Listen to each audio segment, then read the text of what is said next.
आज हम एक बड़ी इंटरेस्टिंग जर्नी पर निकले हैं जूरिस्प्रूडेंस के ग्रेट थिंकर्स के साथ from Socrates to John Rawls. Hello everyone, welcome back to our channel R K scholars up. हम समझेंगे कैसे लॉ सिर्फ रूल्स नहीं बल्कि इंसान के सोच और समाज के एवोल्यूशन का रिजल्ट है।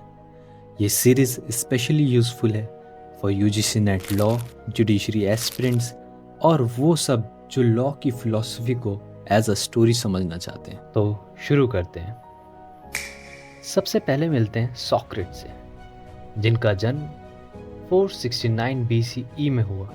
ये एथेंस के ग्रेट फिलोसोफर थे जिनसे सब शुरू हुआ। सॉक्रेट्स ने कभी खुद कुछ नहीं लिखा, उनके थॉट्स हम तक उनके स्टूडेंट्स प्लेटो और जीनोफोन के डायलॉग से पहुंचते हैं। उन्होंने पूछा, what is justice, what is law, और बोला लॉ का मतलब सिर्फ कमांड नहीं, मोरल ट्रुथ होना चाहिए।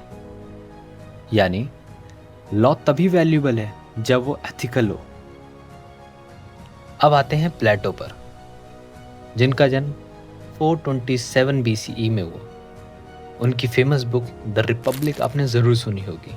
प्लेटो कहते थे जस्टिस मीन्स हार्मनी। सोसाइटी में तब बैलेंस आता है जब हर एक अपना रोल ऑनेस्टी से निभाए। प्लेटो ने एक और बुक लिखी जिसका नाम था अपोलॉजी। वो उन्होंने सॉक्रेट्स के डिफेंस में लिखी थी। और सॉक्रेट्स का डेथ और ट्रायल अपने आप में एक बहुत बड़ा वीडियो हो सकता है, तो उसकी बात हम कभी और करेंगे।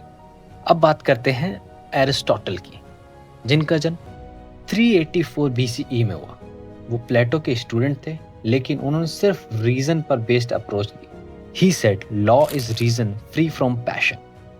एरिस्टोटल ने नेचुरल लॉ थ्योरी का बेस रख दिया। अब जंप करते हैं मिडल एजेस में। यहाँ मिलते हैं सेंट थॉमस एक्विनास से, जिनका जन्म 1225 में हुआ। एक्विनास इटली के क्रिश्चियन थिंकर्स थे। उन्होंने एरिस्टोटल के कॉन्सेप्ट को फेथ के साथ कंबाइन किया। उन्होंने लॉ को 4 पार्ट्स में डिवाइड किया, इटर्नल, डिवाइन, नेचुरल और ह्यूमन लॉ, और बोला अगर कोई लॉ मोरल ऑर्डर के अगेंस्ट है तो वो वैलिड नहीं है।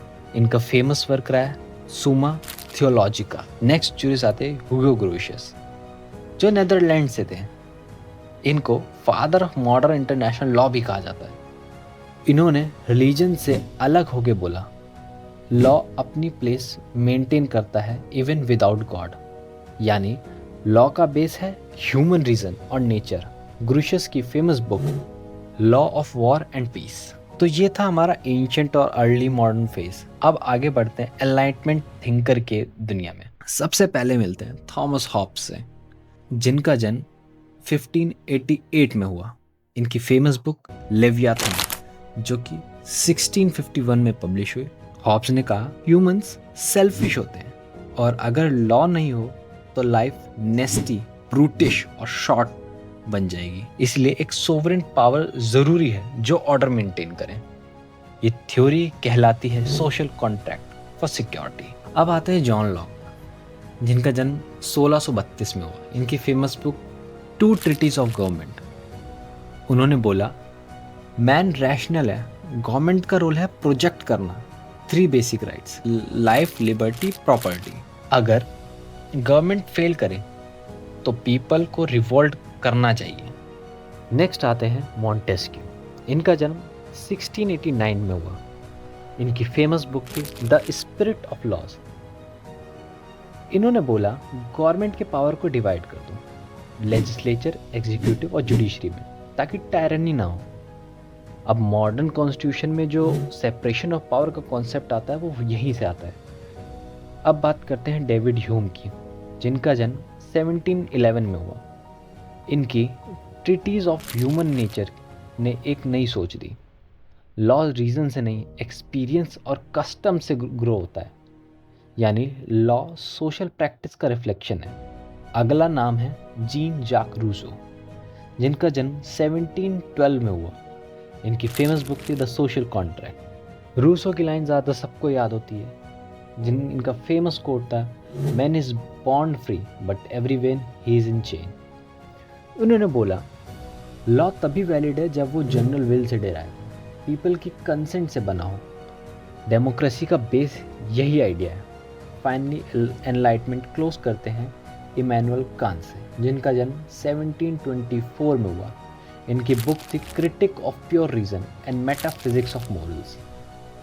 कांत ने बोला, लॉ का एम है मोरल फ्रीडम और डिग्निटी को प्रोटेक्ट करना। Act only on that principle जो आप चाहें यूनिवर्सल लॉ बन जाए। यही कांटेनियन एथिक्स है। So that's it for today's video. I hope you liked it. This was the first part of jurisprudence, and we will discuss the remaining jurists in next video. If you enjoyed the video, don't forget to like, share and subscribe to our channel for more such content.